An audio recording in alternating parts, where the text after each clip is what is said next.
So hi hello வணக்கம் to every one. So இந்த வீடியோவில் நம்ம என்ன பார்க்க போகிறோம் அப்படின்னு பார்த்தீங்கன்னா அனாலிட்டிக்கல் ஜியோமெட்ரியில் இருக்கக்கூடிய செகண்ட் சம் தான் நம்ம பார்க்க போகிறோம். ஸோ வாங்க இந்த வீடியோக்குள்ளே போகலாம். ஓகே, ஆல்ரெடி ஃபர்ஸ்ட் கொஷின் பார்த்தீங்கன்னா நான் உங்களுக்கு ஆல்ரெடி அப்லோட் பண்ணியிருப்பேன். ஸோ செகண்ட் கொஷினை இப்போ பார்க்கலாம். Find the intercepts made by the plane on the coordinate axis where the plane அப்படின்னு சொல்லிட்டு கொடுத்துருக்காங்க. அதாவது இன்டர்செப்ட் ஆகிற அந்த பாயிண்ட்டை கண்டுபிடிங்க அப்படின்னு சொல்லியிருக்காங்க. ஒரு பிளேன் வந்து இன்னொரு பிளேனை வந்து இன்டர்செப்ட் பண்ணுது. ஸோ அந்த பாயிண்ட்டை வந்து கேட்குறாங்க இல்லையா.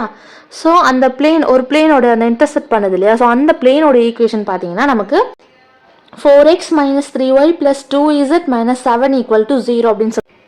So, இதுதான் அந்த fourth condition.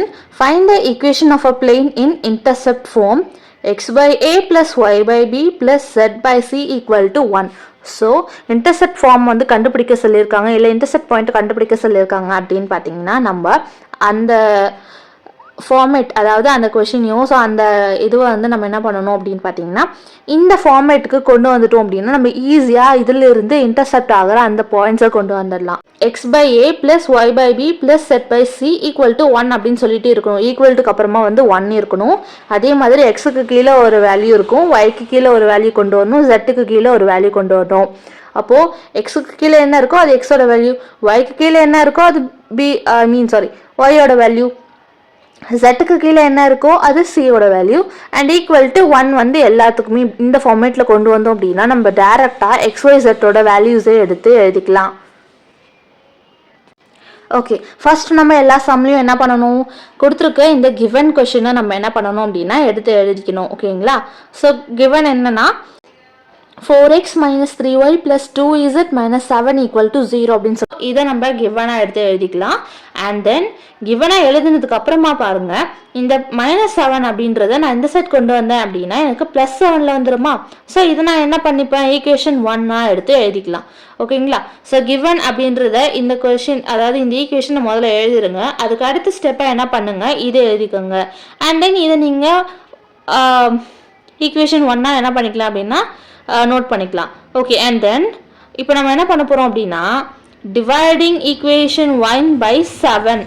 ஓகேங்களா. ஏன் 7ஆல் பண்ணுறோம் அப்படின்னா 7/7 என்ன ஆகும், நமக்கு 1 அப்படின்னு சொல்லிட்டு கிடைக்கும். ஆல்ரெடி நம்ம அந்த ஃபோர்த் கண்டிஷன் பார்த்தோம், ஈக்குவல்ட்டுக்கு 1க்கு கொண்டு வர மாதிரியும் எக்ஸுக்கு கீழே 1, ஒய்க்கு கீழே 1, ஜெட்டுக்கு கீழே 1 நம்ம கொண்டு வரணும். அந்த ஃபார்மேட் இருந்தால் தான் நம்மளால எடுக்க முடியும் XYZோட வேல்யூஸ் இல்லையா. ஸோ அதனால தான் நம்ம என்ன பண்ணுறோம், /7 பண்ணுறோம். ஓகேங்களா. அப்போ பண்ணும்பொழுது நமக்கு ஆட்டோமேட்டிக்காக என்ன ஆயிடுச்சு, 1 வந்து வந்துடுச்சு. அப்போது /7 கொடுக்கும்போது நமக்கு 4x / 7 - 3y / 7 + 2z / 7 = 1 இருக்குது. சரிங்களா. அண்ட் தென் எனக்கு இங்கே எக்ஸ்க்கு கீழே தான் வேல்யூ இருக்கணும். ஸோ எங்கள் எக்ஸ் பக்கத்துலலாம் எனக்கு எதுவுமே வேண்டாம் அப்படின்னா நான் இதை என்ன பண்ணிக்கலாம், ரெசிப்ரோக்கலாக கீழே கொண்டு வந்துடலாமா. ஸோ கீழே கொண்டு வரும்போது இந்த வேல்யூ எப்படி ஆகிடும், ரெசிப்ரோக்கல் ஆகிடும். அதாவது 4/7 இருக்கக்கூடியது 7/4 வந்துடும். அண்ட் தென் ப்ளஸ் y/, இப்போ இதை பாருங்க, இதை நான் என்ன பண்ணியிருக்கேன்னா -7/3 அப்படின்னு சொல்லி கீழே கொண்டு வந்துடுறேன். ஓகேங்களா. அதாவது இந்த மைனஸ் இப்போ பார்க்க வேண்டாம், 3/7 எப்பயும் போல் நான் ரெசிப்ரோக்கல் பண்ணி கீழே கொண்டு வரும்போது 7/3 ஆகிடும். கரெக்டா. இப்போ பாருங்க, நமக்கு x/a + y/b + z/c = 1 தானே நம்ம ஃபார்மேட் பார்த்தோம். அப்போ பாருங்க, அந்த x + y + z எல்லாமே பார்த்தீங்கன்னா ப்ளஸில் இருக்குது, நமக்கு எங்கேயுமே நெகட்டிவ் இல்லை. ஸோ இந்த ஃபார்மேட்டில் நம்ம கொண்டு வரும்பொழுது நம்ம அதையும் சேர்த்து கொண்டு வரணும். சரியா. ஸோ அதனால் நான் என்ன பண்ணுறேன், இந்த மைனஸோடு நான் இதை கொண்டு வந்துட்டேன் அப்படின்னா எனக்கு இங்கே பாசிட்டிவில் வந்துடும். ஓகேங்களா. இங்கே ஆல்ரெடி பாசிட்டிவ் இருக்குது, இங்கே எனக்கு எந்த பிரச்சனையுமே இல்லைன்னா அதை அப்படியே எழுதிக்கிறேன். அண்ட் 2/7ன்றது கீழே வரும்பொழுது 7/2 ஆகிடும், =1 ஆகிடும். இப்போ நான் ஆல்ரெடி உங்களுக்கு சொன்ன மாதிரி என்னது, எக்ஸ்க்கு கீழே இருக்கிறது எக்ஸோட வேல்யூ, ஒய்க்கு கீழே இருக்கிறது ஒய்யோட வேல்யூ, அண்ட் ஜெட்டுக்கு கீழே இருக்கக்கூடியது ஜெட்டோட வேல்யூ. இப்போ இந்த ஆன்சர்ஸ் எல்லாமே நம்ம எடுத்து எழுதிக்கலாமா. therefore the intercepts are 7/4, -7/3, 7/2. ஓகேங்களா. ஸோ இதுதான் நம்மளுடைய ஃபைனல் ஆன்சர். எப்பயுமே இந்த மாதிரி ஒரு டைப் ஆஃப் கொஷின் கேட்குறாங்க அப்படின்னா அந்த டைப் ஆஃப் கொஷினை நீங்கள் என்ன பண்ணணும் அப்படின்னு பார்த்தீங்கன்னா ஃபர்ஸ்ட்டு அந்த ஃபோர்த் கண்டிஷனுக்கு ஏற்ற மாதிரி அதை நீங்கள் மாற்றி கொண்டு வந்துட்டீங்க அப்படின்னா நம்ம வந்து இதை ஈஸியாக சால்வ் பண்ணிடலாம். ஓகேங்களா.